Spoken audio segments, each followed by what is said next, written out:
Imagina tipo que o exército de elite de um organismo. Aham. Um exército que foi treinado a vida inteira com um único propósito, que é proteger e curar a gente. Sim, a defesa máxima, né? Exato. E aí, de repente, ele confunde um inofensivo grão de poeira com uma ameaça letal. Nossa. E na tentativa de eliminar esse grão, ele simplesmente decide explodir a cidade inteira. Esse é o cenário perfeito para um filme de desastre biológico, né? Porque, assim, a gente foi condicionado a ver o nosso corpo como uma fortaleza impenetrável, Com onde certeza. as defesas, tipo, sabem milimetricamente quem é o invasor e quem é o cidadão pacífico. A biologia básica ensina que essas células são infalíveis, sabe? Mas a realidade clínica é muito mais sombria e complexa que isso. Muito mais. A nossa imersão de hoje mergulha fundo nesse paradoxo brutal, tipo de quando esse exército sofre um motim. A missão dessa nossa análise profunda de hoje é decodificar um conceito médico conhecido como hipersensibilidade. É um tema denso. Muito. Vamos entender como o sistema imunológico, que foi desenhado meticulosamente para nossa proteção, pode se transformar numa arma de destruição em massa contra os próprios tecidos humanos. Exatamente. E olha, estamos falando de um espectro bem assustador. Vai desde um simples irritante espirro até doenças gravíssimas, letais até, como o lúpus e a tuberculose. É uma variação imensa. Então, certo, vamos desvendar isso. Por onde a gente começa a entender a mecânica dessa traição biológica? Bom, o ponto de partida é a gente alinhar o que esse termo realmente significa na prática, né? Tá, Clinicamente falando, a hipersensibilidade é uma resposta adaptativa do organismo. Só que ela ocorre de uma forma absurdamente exagerada. Ou tipo completamente inapropriada, né? Isso, completamente inapropriada. Em vez de ter aquela defesa silenciosa comedida, o sistema imunológico dispara reações inflamatórias brutais. Caramba! E o grande choque aqui é perceber que a gente não está falando de um vírus destruindo o corpo. São os exatos mesmos mecanismos imunológicos que deveriam defender o tecido. Nossa, atuando como os promotores da destruição desse próprio tecido. Exato. O corpo passa a combater um alvo com tanta ferocidade que, assim, o estrago pode ir de uma simples coceira na pele até a necrose. Que é a morte completa de um órgão, né? Perfeito. A morte total do tecido. É impressionante pensar que, muitas vezes, o perigo real não é a substância externa em si. Não mesmo. Assim mesmo? Acho que o melhor caminho é começar pela reação mais cotidiana de todas, sabe? As alergias. Isso, as alergias. Aquelas provocadas por invasores externos triviais, tipo pólen, ácaro ou pelo de gato e cachorro. Sim, o clássico. Na literatura médica, essa primeira linha de erro biológico é chamada de hipersensibilidade tipo 1. E a chave para decifrar essa hipersensibilidade tipo 1 está numa molécula muito específica. Ela é chamada de imunoglobulina E, ou a gente chama simplesmente de IgE. Ah, a famosa IgE. Essa mesma. Esse é o anticorpo protagonista das alergias. Mas olha, há uma regra de ouro na mecânica da alergia que muita gente desconhece. Qual? A hipersensibilidade crônica e violenta, ela não ocorre no primeiríssimo contato com o invasor. Com o alérgeno, no caso. Isso. Não é no primeiro contato. Espera, vamos desembolar isso porque é muito contraintuitivo para mim. A grande explosão alérgica, tipo aquele ataque forte, não acontece na primeira vez que a pessoa tem contato com o alérgeno. De forma alguma. O primeiro contato passa quase sempre despercebido, sem sintomas alarmantes. A biologia chama esse momento de fase de sensibilização. Tá, e o que acontece nessa fase? O alérgeno entra no corpo, aí o sistema imunológico inspeciona ele e decide equivocadamente que ele é uma ameaça terrível. Um falso positivo ali. Exato. E aí começa a fabricar e estocar um exército de anticorpos IgE. Mas eles são programados especificamente contra aquele invasor. Entendi. A reação devastadora que as pessoas associam à alergia só vai explodir de fato nos contatos subsequentes. Quando a pessoa encontra o alérgeno de novo. E quando acontece é fulminante, sabe? Demora de 5 a 15 minutos após a nova exposição para o bicho pegar. Nossa, muito rápido! Olha, para traduzir isso para algo mais visual, eu gosto de pensar que o sistema imunológico funciona tipo um segurança de balada super zeloso. Boa analogia. Tipo assim, na primeira vez que o invasor entra, digamos que seja uma proteína de amendoim ou um grão de pólen, o segurança não faz nenhum escândalo. Ele apenas observa, tira uma foto do rosto do invasor, anota a placa e distribui essa foto para todos os outros seguranças da cidade. Perfeito. Essa é a tal da sensibilização. Isso. Mas aí, na segunda vez que esse mesmo invasor tentar colocar o pé na porta, o segurança não apenas barra a entrada educadamente. Ele perde a cabeça. Totalmente. Ele enlouquece, chama a tropa de choque, joga bomba de gás lacrimogênio e acaba demolindo o quarteirão inteiro só para expulsar aquele único indivíduo. Olha, essa ilustração mapeia com precisão o que acontece no nível celular, especialmente com uma célula que a gente chama de mastócito. Mastócito, tá. E a dinâmica dos anticorpos aqui, bom, o que é fascinante aqui é um detalhe contraintuitivo dos dados. Porque intuitivamente seria lógico pensar que pessoas muito alérgicas teriam um nível geral altíssimo de IgE no sangue. Faz sentido pensar assim. Mas na prática clínica, medir a IgE total não é o melhor diagnóstico. Um indivíduo pode ter uma quantidade total de IgE perfeitamente normal circulando no corpo. Sério? Normal? Normal, mas ele pode possuir níveis estratosféricos de IgE específica para um único alérgeno. Tipo caspa de gato? Exato, caspa de gato. E a arquitetura de defesa é assustadora, porque essas moléculas de IgE viajam pelo sangue e vão se fixar na superfície dos mastócitos. Que ficam onde? São células de defesa muito abundantes nas vias aéreas, nos olhos e nos pulmões. E, olha isso, um único mastócito pode abrigar até 500 mil anticorpos IgE na membrana dele. Pera, 500 mil? Numa célula microscópica. 500 mil? Acomodados numa única célula. Eles funcionam literalmente como milhares de antenas parabólicas ultrassensíveis, só esperando o sinal. Caramba, é um campo minado. Exatamente.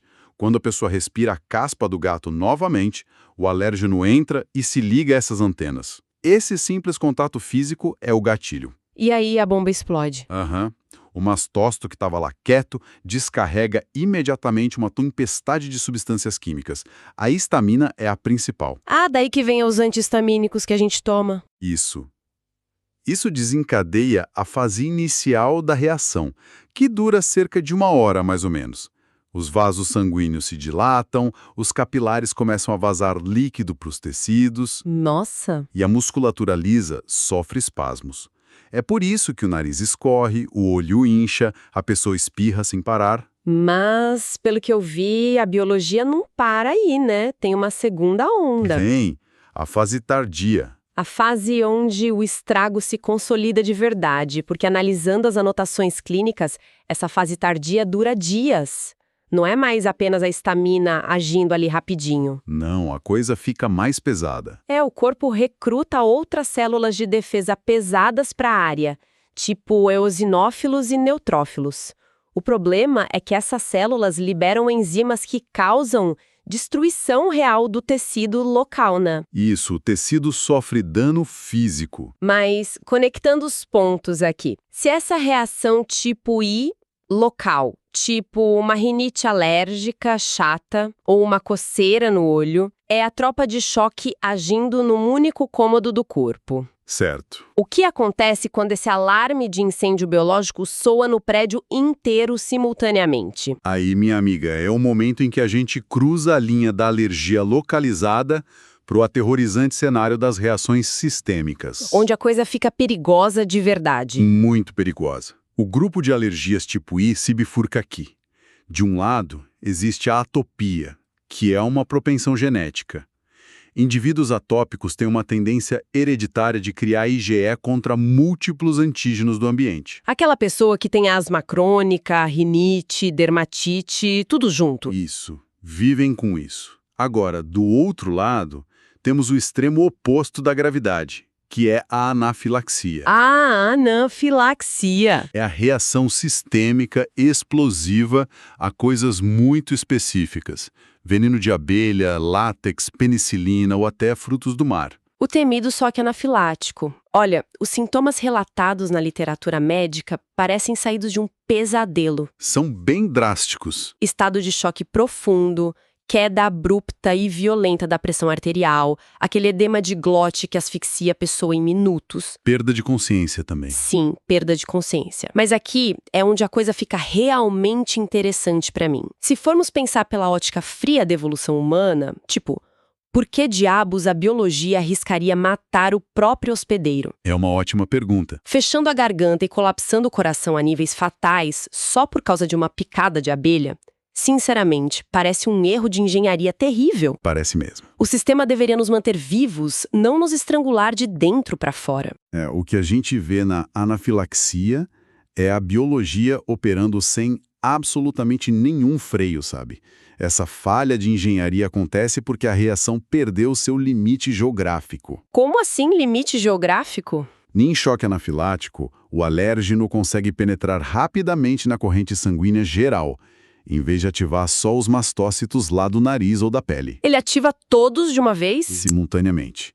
Todos os mastócitos que estão posicionados em volta dos vasos sanguíneos do corpo inteirino. Nossa Senhora! E a consequência dessa ativação generalizada é um aumento massivo e repentino da permeabilidade capilar. Ou seja, os vasos começam a vazar todos ao mesmo tempo? Exato.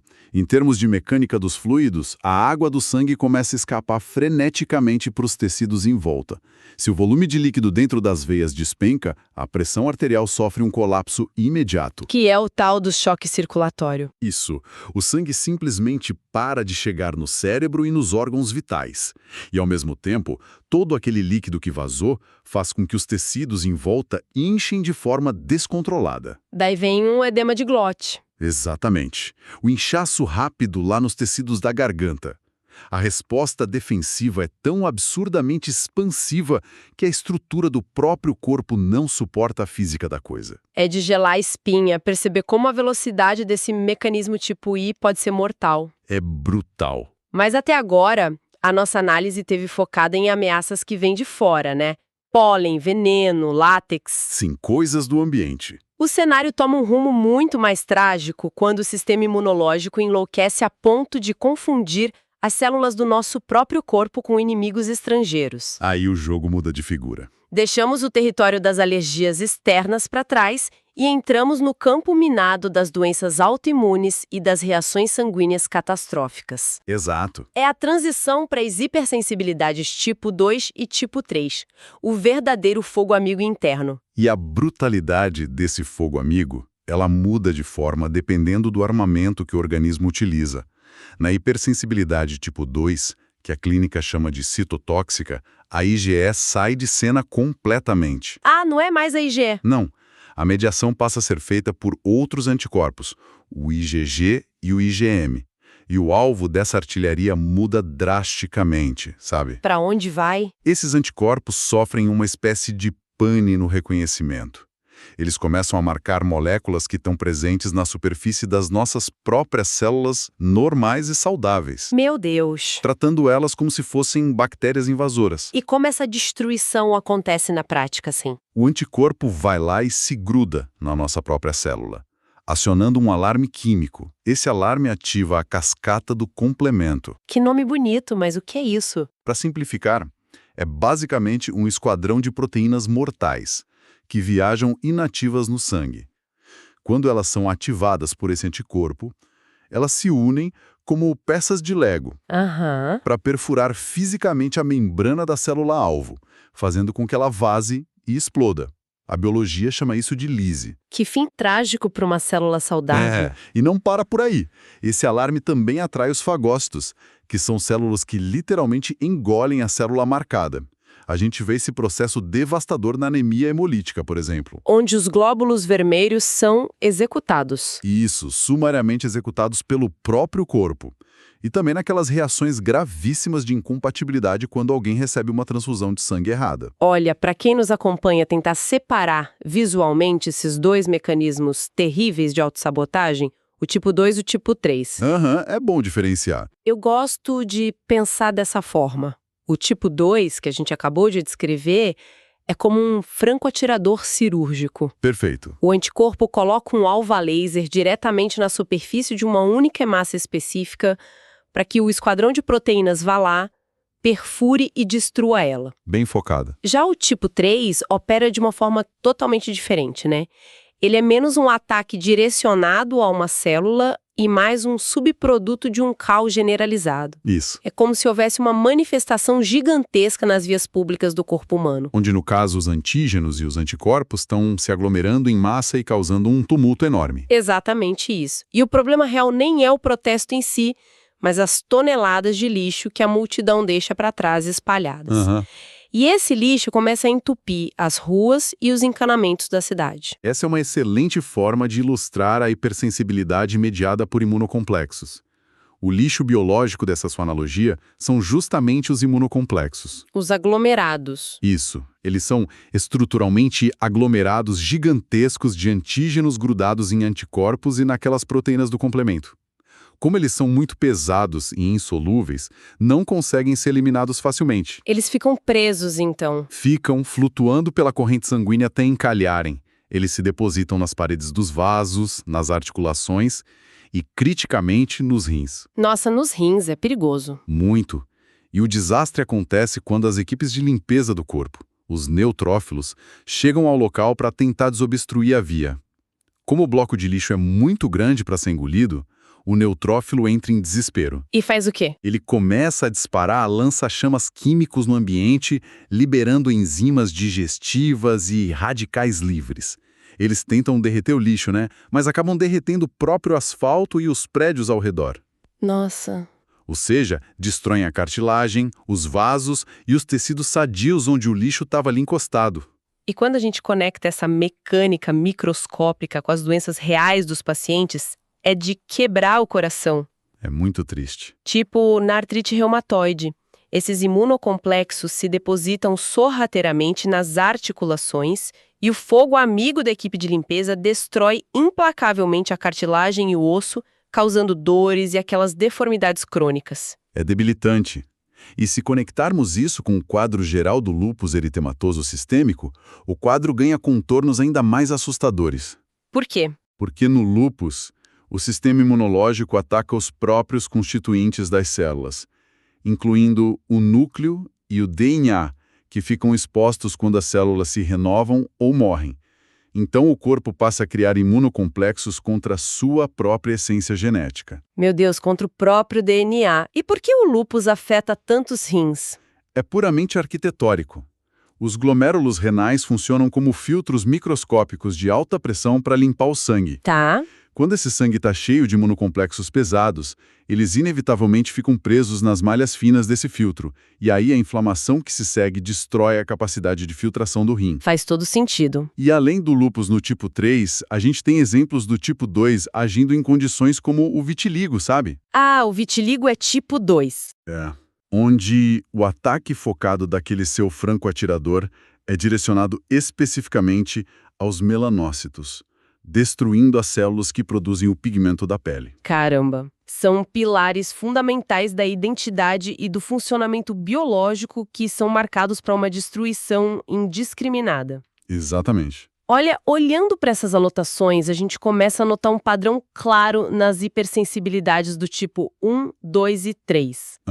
Elas têm algo em comum. Todas elas, seja pela via expressa da alergia ou pela guerra civil das doenças autoimunes, dependem da produção de anticorpos, que são moléculas menores flutuando pelo sangue, agindo de forma relativamente rápida, tipo em minutos ou horas. O anticorpo é o mensageiro do caos aí. Sim. Contudo, o sistema imunológico guarda uma divisão de infantaria completamente separada. Verdade. Uma força que não usa anticorpos de jeito nenhum e parece operar num fuso horário e com uma lógica estratégica totalmente diferentes, né? É quando a gente adentra a hipersensibilidade tipo 4.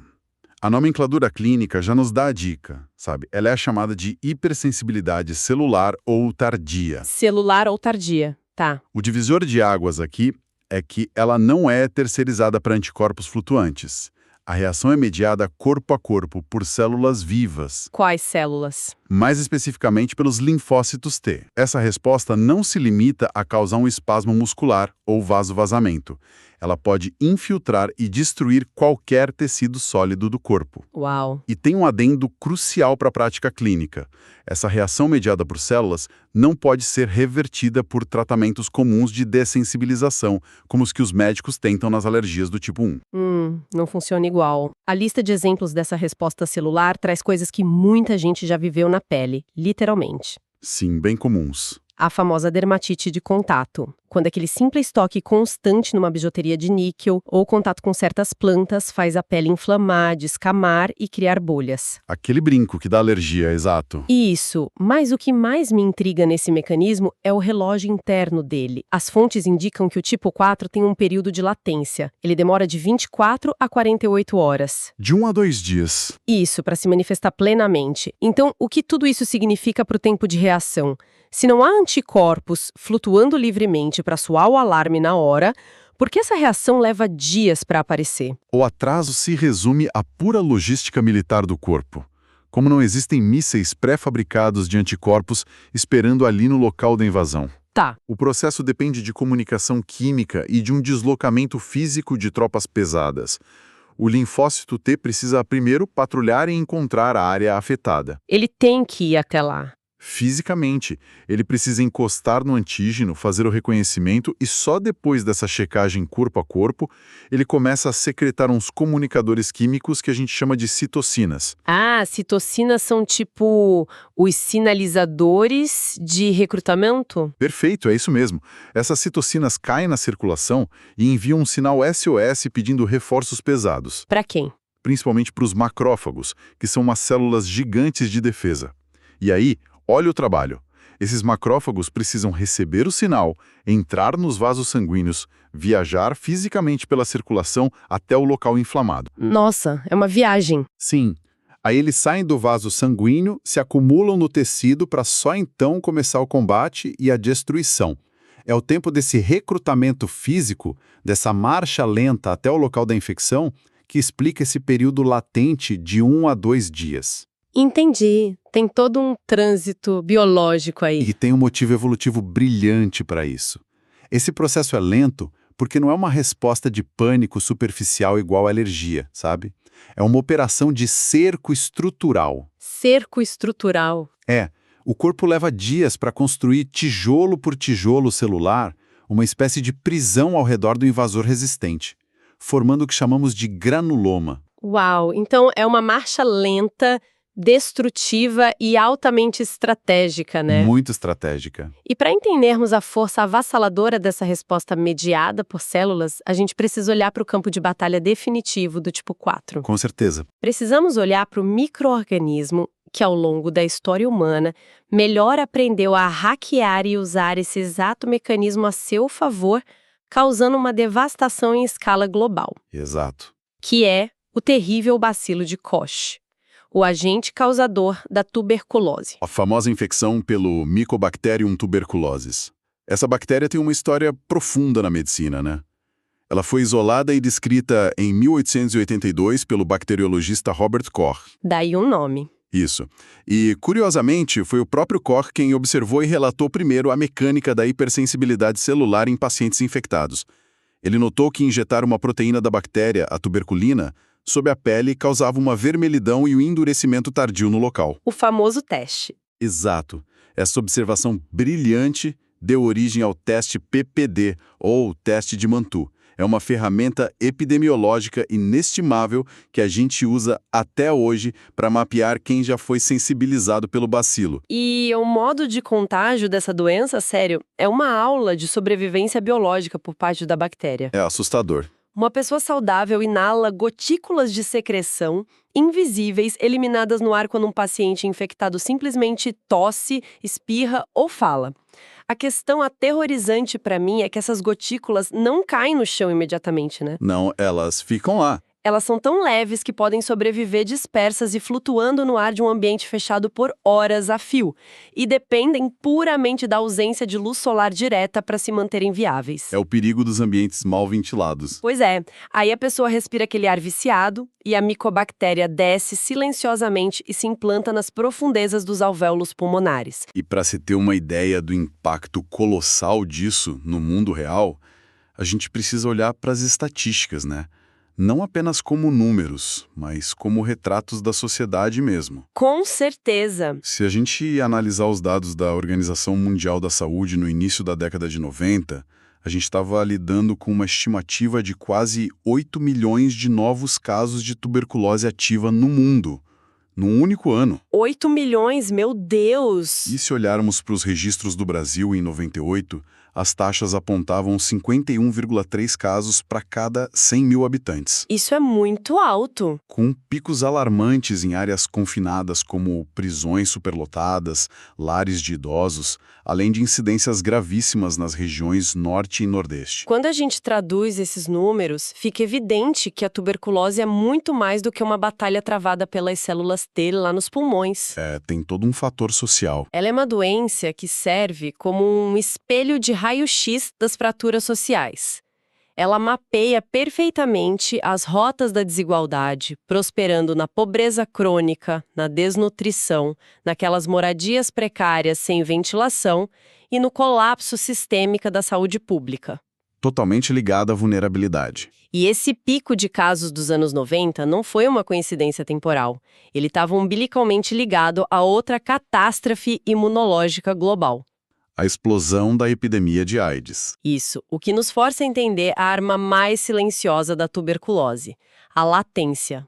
Nossa, e isso levanta uma questão importante sobre o comportamento dessa bactéria.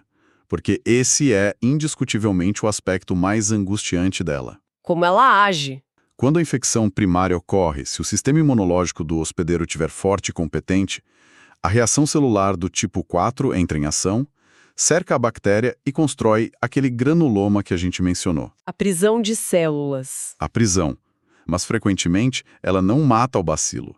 Ela apenas o aprisiona.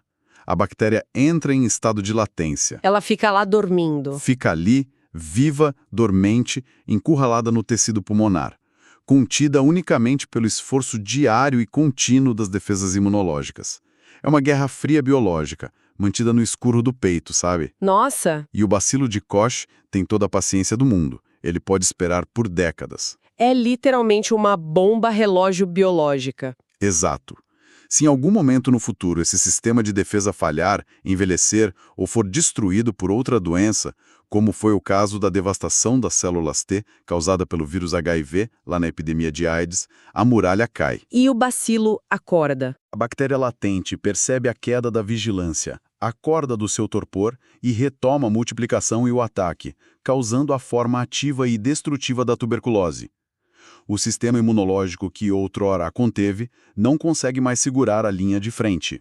Se dermos um passo atrás para observar a jornada que cobrimos nessas anotações clínicas de hoje, a complexidade é de tirar o fôlego, não é? É um sistema fascinante. Começamos com os alarmes falsos disparados em minutos, que causam a rinite e o choque anafilático da hipersensibilidade tipo 1.